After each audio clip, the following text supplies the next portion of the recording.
Hi friends, എല്ലാവർക്കും online ക്ലാസ്സിലേക്ക് സ്വാഗതം. ഇന്ന് നമ്മൾ ഡിസ്കസ് ചെയ്യുന്നത് 6ാം ക്ലാസ്സിലെ കേരള പാഠാവലിലെ കഴിഞ്ഞ വർഷത്തെ ക്വസ്റ്റ്യൻ പേപ്പറാണ്. ഇതിൽ മുഴുവൻ പ്രവർത്തനങ്ങളും അതിൻ്റെ ഉത്തരങ്ങളും ഉൾപ്പെടുത്തിയിട്ടുണ്ട്. 6ാം ക്ലാസ്സിലെ ആനുവൽ എക്സാമുമായി ബന്ധപ്പെട്ട് ഒരുപാട് വീഡിയോസ് ഓൺലൈൻ ക്ലാസ് എന്ന ഈ ചാനലിൽ അപ്ലോഡ് ചെയ്തിട്ടുണ്ട്. ആ ഒരു ഏകദേശം 10-70 വീഡിയോസ് കാണും. മുഴുവൻ പ്രീവിയസ് ഇയർ ക്വസ്റ്റ്യൻ പേപ്പറാണ്. അപ്പോൾ അത് നിങ്ങൾ കിട്ടാൻ വേണ്ടിയിട്ട് അതിൻ്റെ ലിങ്ക് ഡിസ്ക്രിപ്ഷൻ ബോക്സ് കൊടുക്കാം. ഓക്കെ, അപ്പോൾ നിങ്ങൾക്ക് ആ വീഡിയോസൊക്കെ വളരെ ഉപകാരപ്രദമാകും എന്ന് വിശ്വസിക്കുകയാണ്.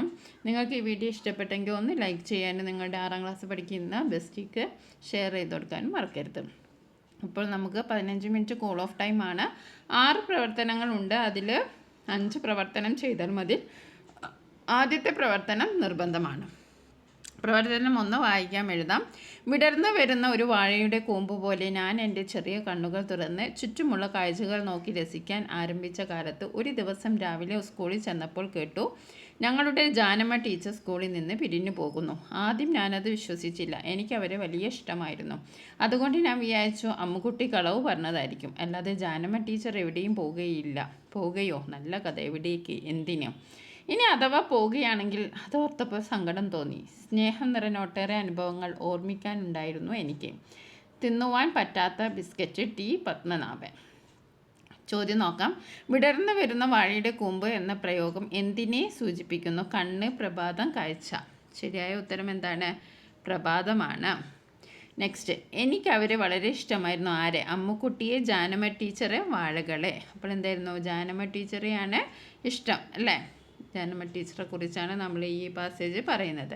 ആദ്യം ഞാനത് വിശ്വസിച്ചില്ല. എന്ത്? അമ്മുക്കുട്ടി കളവ് പറഞ്ഞത്, ജാനമ്മ ടീച്ചർ പിരിഞ്ഞു പോകുന്നത്, ചുറ്റുമുള്ള കാഴ്ചകൾ കണ്ടത്. ശരിയായ ഉത്തരം എന്താണ്? ജാനമ്മ ടീച്ചർ പിരിഞ്ഞു പോകുന്നത്. ഇനി അടുത്തത്, അമ്മുക്കുട്ടി കളവ് പറഞ്ഞതായിരിക്കാം എന്ന് ചിന്തിക്കാൻ കാരണം എന്ത്? ജാനമ്മ ടീച്ചർ ഇഷ്ടമായിരുന്നതിനാൽ, അമ്മുക്കുട്ടിയെ ഇഷ്ടമല്ലാത്തതിനാൽ, മറ്റാരും സ്നേഹിക്കാത്തതിനാൽ. ശരിയായ ഉത്തരം എന്താണ്? ജാനമ്മ ടീച്ചറെ ഇഷ്ടമായിരുന്നതിനാൽ. ഇനി അടുത്തത്, സ്നേഹം നിറഞ്ഞ ഒട്ടേറെ വികാരങ്ങൾ ഓർമ്മിക്കുവാനുണ്ടായിരുന്നു എനിക്ക്. അവ ഓർമ്മിച്ചപ്പോൾ ഉണ്ടായ വികാരം എന്ത്? സന്തോഷം, കാരുണ്യം, സങ്കടം. ഒരു സങ്കടമാണല്ലേ? ഇഷ്ടപ്പെട്ട ടീച്ചർ പിരിഞ്ഞു പോവുകയാണ്. അപ്പോൾ ഉണ്ടാകുന്ന വികാരം എന്താണ്? സങ്കടമായിരിക്കും. ഓക്കെ, ഇനി നമുക്ക് അടുത്ത പ്രവർത്തനം നോക്കാം. ആസ്വാദനക്കുറിപ്പ് തയ്യാറാക്കുക. അറിയാനുള്ളത്. കാറ്റിനോട് ഒരു കഥ കൂടി ചോദിച്ചറിയണമെന്നുണ്ട്. കടലിനൊപ്പം കരയണമെന്നും ആകാശത്തോട് ഒരാശ പറയണമെന്നും. ആ ചില്ലയിലെ അണ്ണാറക്കണ്ണനോട് ഒരു പുതിയ പഴത്തിൻ്റെ രുചി അറിയണം. സ്ഫടികപാത്രത്തിലെ പരൽമീനുകളോട് പുഴയുടെ സ്വപ്നം അറിയണം. ഒറ്റയ്ക്കിരിക്കാൻ നേരമില്ലാത്തതിനാൽ, നാവിൽ നാട്ടുഭാഷ വിടരാത്തതിനാൽ ഓരോന്നും വഴിയിൽ ഉപേക്ഷിച്ച് ഞാൻ പാനുപോകുന്നു. അഭിരാമി. സാധ്യമെന്ത് എന്ന കവിതയിലെ വരികൾ നിങ്ങൾ ആസ്വദിച്ചതാണല്ലോ. അറിയാനുള്ള എന്ന കവിതയിലെ ഒരു ആസ്വാദനക്കുറിപ്പ് തയ്യാറാക്കുക. രണ്ടാമത്തെ പി ചോദ്യം, ആകാശം എന്ന അർത്ഥം വരുന്ന പദമേത്? വാനം, വാഹിനി, മുകിൽ. അപ്പോൾ ആകാശം എന്നതിൻ്റെ അർത്ഥം വരുന്ന വാനമാണ്. അപ്പോൾ നമുക്ക് ആസ്വാദനക്കുറിപ്പ് തയ്യാറാക്കാം. ഈ വരികളുടെ അർത്ഥം ഒന്ന് നോക്കാം. എന്താണ് ഇവിടെ പറയുന്നത്? കാറ്റിനോട് ഒരു കഥ കൂടി ചോദിച്ചറിയണമെന്നുണ്ട്. അതായത് കാറ്റിനോട് ഒരു കഥ ചോദിച്ചറിയണമെന്നുണ്ട്. പക്ഷെ എന്തില്ല? സമയമില്ല. പിന്നെന്താണ്? കടലിനൊപ്പം കരയണമെന്ത്? അപ്പോൾ കടൽ ആർത്തലച്ച് തീരത്ത് തലതല്ലി കരയുമ്പോൾ അതിൻ്റെ ഒപ്പം കരയണമെന്നും ഉണ്ട്. പക്ഷേ എന്താണ്? സമയമില്ല. ആ ചില്ലയിലെ അണ്ണാറക്കണ്ണനോട് പുതിയ പഴത്തിൻ്റെ രുചി അറിയണം. അതായത് മരത്തിൽ നിന്ന് പഴങ്ങൾ പറിച്ച് തിന്നുന്ന അണ്ണാറക്കണ്ണനോട് പുതിയ ഏതെങ്കിലും പഴത്തിൻ്റെ രുചി ചോദിച്ചറിയണം എന്നുണ്ട്. ഇനി അടുത്തത്, സ്ഫടികപാത്രത്തിലെ പരൽമീനുകളോട് പുഴയുടെ സ്വപ്നം അറിയണം. അപ്പോൾ സ്ഫടികപാത്രത്തിൻ്റെ ഇത്തിരി വട്ടത്തിൽ ചുറ്റി നടക്കുന്ന പരൽമീൻ കുഞ്ഞുങ്ങളോട് പുഴയുടെ സ്വപ്നങ്ങളെക്കുറിച്ച് അന്വേഷിക്കണമെന്ന് കവിക്ക് ആഗ്രഹമുണ്ട്. പക്ഷേ എന്താണ്? ഒന്നിനും സമയമില്ല. ഒറ്റയ്ക്കിരിക്കാൻ പോലും സമയമില്ല. നാട്ടിലെ ഭാഷയെല്ലാം മറന്നിരിക്കുന്നു. നാവിൽ നാട്ടുഭാഷ വിടരാത്തതിനാൽ എന്ന് പറഞ്ഞാൽ നാട്ടിലെ ഭാഷയെല്ലാം മറന്നിരിക്കുന്നു. ഓരോന്നും വഴിയിൽ ഉപേക്ഷിച്ച് ഞാൻ പാഞ്ഞു പോകുന്നു. ഒരു കാലത്ത് നമുക്കുണ്ടായിരുന്ന ഓരോന്നും നമ്മൾ വഴിയിൽ ഉപേക്ഷിച്ചു കൊണ്ടിരിക്കുകയാണ്. എല്ലാം ചോദിച്ചറിയുമെന്ന് ആഗ്രഹിക്കുന്നുണ്ട്. പക്ഷേ തിരക്ക് പിടിച്ച ജീവിതത്തിൽ നാം വഴിയിൽ ഉപേക്ഷിച്ച് പോകുന്ന അവസ്ഥയെ സൂചിപ്പിക്കുകയാണ് ഈ ഒരു കവിതയിൽ.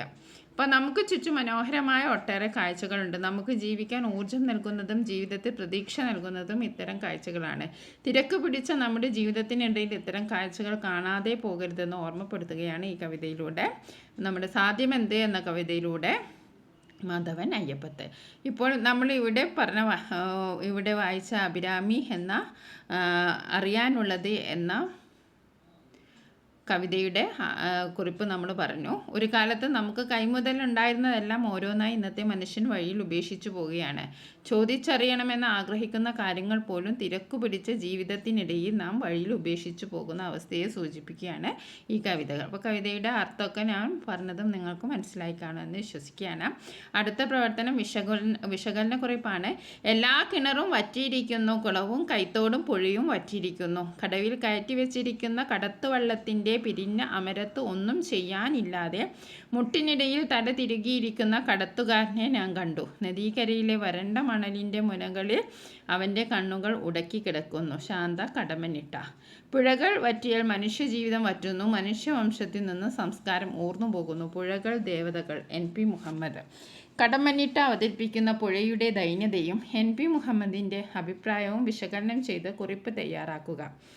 കുട്ടിക്കാലം മുതൽ തൻ്റെ ജീവിതവുമായി അടർത്തിയെടുക്കാനാവാത്ത വിധം ബന്ധപ്പെട്ട് കിടക്കുന്ന കല്ലായി പുഴയെ ഓർമ്മിക്കുകയാണ് തൻ്റെ ലേഖനത്തിലൂടെ എഴുത്തുകാരനായ NP മുഹമ്മദ്. തൻ്റെ ജീവിതത്തെയും സാഹിത്യത്തെയും പുഴ എത്രമാത്രം സ്വാധീനിക്കുന്നു എന്നൊരന്വേഷണം കൂടിയാണ് ലേഖനം. ശക്തമായ വേനലിൽ കിണറും കുളവും കൈത്തോടും പുഴയും എല്ലാം വറ്റി വരണ്ടു. വെള്ളം വറ്റിയതോടെ കടത്തുകാരന് തൊഴിൽ ചെയ്യാൻ കഴിയാതെയായി. നദിക്കരയിലെ വരണ്ട മണ്ണിലേക്ക് കണ്ണും നട്ടിരിക്കുകയാണ് അയാൾ. പുഴ വറ്റിയതോടെ അയാളുടെ ജീവിതവും പ്രതിസന്ധിയിലാവുന്നു. പുഴയുടെ ദയനീയത മനുഷ്യൻ്റെ ജീവിതത്തെയാണ് ഏറ്റവും കൂടുതൽ ബാധിക്കുക. പുഴകളും മനുഷ്യജീവിതവും എത്രമാത്രം ആഴത്തിൽ ബന്ധപ്പെട്ടിരിക്കുന്നു എന്ന് ഓർമ്മിപ്പിക്കുകയാണ് കടമനിട്ടയും NP മുഹമ്മദും. ഇനി ഇവിടെ നോക്കൂ, മാതൃക പോലെ മാറ്റി എഴുതാനാണ്. മര പ്ലസ് പലക, മരപ്പലക.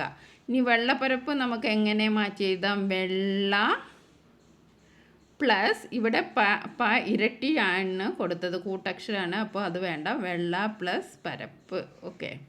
ഇനി നമുക്ക് അടുത്ത ചോദ്യം നോക്കാം. ഉപന്യാസമാണ്.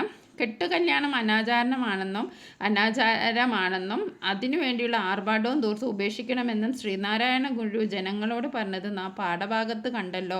ഇന്നത്തെ കാലത്ത് നമ്മുടെ നാട്ടിൽ നടക്കുന്ന വിവാഹാഘോഷങ്ങളിൽ സ്ത്രീധനം ഉൾപ്പെടെ അനാവശ്യമായ ആർഭാടവും ദൂർത്തും അതുമൂലമുണ്ടാകുന്ന ദുരന്തങ്ങളും നാം കാണുകയും കേൾക്കുകയും ചെയ്യുന്നു.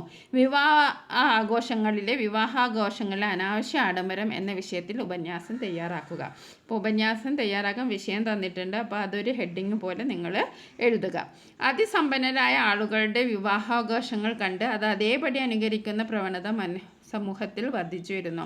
സാമൂഹിക മാധ്യമങ്ങളുടെ സ്വാധീനവും ഇത്തരം കാര്യങ്ങളിലുണ്ട്. മുൻകാലങ്ങളിൽ ഇല്ലാതിരുന്ന പല ചടങ്ങുകളും വിവാഹാഘോഷങ്ങളുടെ ഭാഗമായി കടന്നു വരുന്നത് അങ്ങനെയാണ്. കൂടാതെ ആഭരണങ്ങളിലും വസ്ത്രങ്ങളിലും ഭക്ഷണത്തിനുമെല്ലാം അനാവശ്യമായ ആഡംബരങ്ങളാണ് ഉള്ളത്.